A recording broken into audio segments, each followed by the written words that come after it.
What's up, nerds? Tamuka here. This is a patch 0.61.2 review. I wanted to wait till after the major to do this, partially because I was prepping for Exile in the tournament, and I just wanted to see how I felt about some of the changes after they kind of went down. So instead of doing it right before, I decided to do something a little interesting and wait till after the major to kind of get my more refined thoughts. That was like the big thing, and I'm just going to go straight into it. I was really excited about this patch, by the way, because this is the first patch after Aftermath. So this is the first attempt to kind of like fine tune some things that may have gone a little bit overboard. So by this point, if you're watching this, you've already experienced some of the changes. You already got to play a lot. I think this is a good time to kind of review and see how things work. Did things work, or did they line up well? Let's just kind of get into it. All right, so some quick things I want to talk about. Double Mulligan. When I first saw this, I wasn't like super impressed by Double Mulligan. I didn't know that it would like really solve any issues or anything. But in this major, after thinking about it, it was pretty good. It was actually very, very beneficial. I think it was better than I anticipated it to be. Players got to really make sure if they were going second, they had a good hand. Cards like Take It or Leave It really, really emphasized this, because going second, you can mulligan for like a good opener. And then if you hit Take It or Leave It, this really got you from starting behind, and it was really good. Going first, drawing Take It or Leave It and stuff. We'll talk a bit more about it, but it ended up being a little bit more punishing. So going second and keeping those out of your hand was really cool. I like the double mulligan. I don't know if it's still the end all be all, but it's a great, shot at it. And I'm finally happy that they're starting to explore going second and how can they make that better. Can first turn advantage really be dealt with? Some of the UI UX changes, I know a lot of people have some feedback on that. Just if you have played during this patch, just give your feedback. That's all I'm going to say on this. Give your feedback. They're listening, they're watching. Give tons of feedback. Let's go into the card changes real quick, because we're already 2 minutes in and my editor, legit bad guy, said it. This has to be a 10-minute video. All right, combat heuristics extrapolator got its battle ready removed. So people tried to play this after. I thought this card might still be good. It ended up being replaced by Vindicator Rapid Assault Vehicle. And yeah, I think combat heuristics, maybe we'll find some place to be better. Like, I know some people were saying it's better still in Armor Division headquarters, ADHQ, that Paragon. But we haven't seen ADHQ hit meta for a while. So for the sake of this conversation, yeah, this was a good nerf. This really nerfed it down.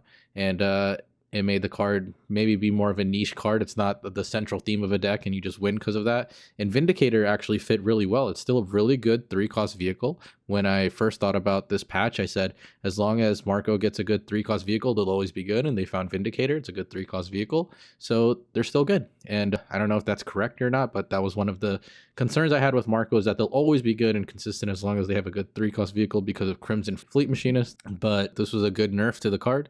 I don't know. If we never see it again, then that kind of stinks. But let's see. For now, good. Dealt with, and Kathy's a bit more balanced. I liked it. Take It or Leave It. This was one of my favorite changes, seeing it in action during the second major. Take It or Leave It, not being bankable anymore. It punished having multiple copies in your deck if you bricked multiple, if you bricked it when you had low cards in your hand. We saw it happen in the tournament a bunch. It worked as intended. It was a good punish. Even if drawing it first, if you didn't draw high cost cards, this became kind of a bit of a bummer because you couldn't bank it, so you had to bank some of your good cards. This was a good change. It's already starting to see some impact. Scipius is playing way less of it, where the decks that need to curve out are playing more of it. So really good change. I like how the balance team has dealt with some of these really, really high impact universal cards. There's such good changes and nuanced changes. We've seen it with Miasmancer, Logistics Support Cruiser. I wasn't the biggest fan of that one actually, but it's fine. They dealt with it, and it's starting to see some play, so maybe they were right. But Take It or Leave It, that was a good one. This was by far my favorite universal change. Marcolian Bannerman, this is the MVP change of the patch. Yeah, this was really good. We saw Bannerman winning less games overall, but still having good impact, especially with the Marcolian builds having a lot of zero-cost effects like no snitching or Take It or Leave It. It allowed them to still buff this guy immediately and get some of that threat presence, but it wasn't just winning the game. If it still existed how it did today, it would be absolutely unreal how good this card would still be and how great it is. It's still a good card, and maybe it is still an auto add in every Marco deck, but for now, I'm happy with it. It wasn't, my biggest issue was that it would just scale too fast and just win the game. But now it just scales and becomes a threat, but you can still eventually deal with it. So I liked this change. Engine Whisperer and Lord Harv not being able to go to 0. There's one interaction I just don't like about this, is that if you have a 0 cost effect and they have like a Harv, and then you play your Harv for an Engine Whisperer, it doesn't bring it back down to 0 because the minimum is 1. I think they should fix that. I don't like that interaction. But the change on this actually was good. And Shroud still survived. I did say in the tournament broadcast that Shroud felt a little shaky against certain matchups that weren't as shaky before. You can attribute that maybe to Engine Whisperer and some of these other changes, but Shroud was still good and it's still playable. People figured it out. Some people ran Engine Whisperers too. Some people didn't and still got pretty good results. So yeah, I was wrong about this. This one was doable. It stopped infinite combos, which we needed to stop the infinite combos. That has to be dealt with eventually. I don't think this will serve the purpose that the design team wants it to, though. With Engine Whisperer, like, oh, this is your ramp card to scale. It's far too weak for that. And Shroud doesn't have as much protection to keep this dude alive like Earthen does for the Steward of the Garden, where you have defender chains and stuff like that. So I don't think this will serve its purpose, but it's still seeing some play in the early game. So I think overall that's good. I'm a fan of it. And we're already at 7 minutes, so I got to keep moving. Life Siphon, I thought this was going to be a non-factor, that it would go to 0, but it ended up being used a little bit, so maybe I'm wrong here. I still would have preferred it said 1 or more. It counting the shield pod was pretty cool. Going first, you can still use it, so I'm a fan. I think this was good. I wish it still was 1 or more instead of 2 or more units. I thought this would be a non-factor, but it ended up still being useful, so good change. Embedded Agent, I really wish this lost Evasive instead of losing Shielded. Like, I don't like that effects can target it. I'd much rather, like, units are there to kind of kill it, like Gunslingers and things like that. I don't like that effects can just get rid of it, like PS8s and stuff. But this card still saw play. It was still pretty good. I think they should have gotten rid of Evasive before they got rid of Shielded. So that's, like, the main thing. Memento, I've played around with this. Combos are still possible.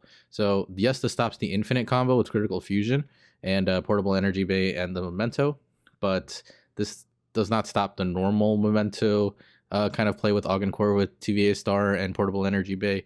So I don't know if that wanted to be nerfed. I like that combo's still intact. I didn't think it was going to be a factor for Augencore, but just stops like the infinite combo to guarantee that you always win. Didn't solve the problem if that was the problem, but Augencore sucks right now, so I just let them have this, I guess, for now. Nea's change, so yeah, I think Neas is kind of dead in the water when it comes to competitive play. Cathari players really just have Scipius at this point, so you don't want to let Scipius kind of die. Scipius is a very fragile state, and Scipius is like the S tier deck, so I don't even know. Like, if someone asked me, how do you nerf Scipius? I don't know what the answer is. I'll be very honest with you. I've had people argue with me that the Relic is very fair because you just play Relic removal and you can deal with it, and Parallel largely has not responded well to like relics being like the main meta driver for certain decks. Like, people hated it when it was fleet support, and they're gonna hate it now when it's a high density genetic replicator. So I don't know what the answer is to deal with Scipius and how to nerf it properly. I think it's something that I would be very interested to see how they deal with it, if they do deal with it, if they find it deemable to be dealt with. Neas is dead. Cathari only has Scipius.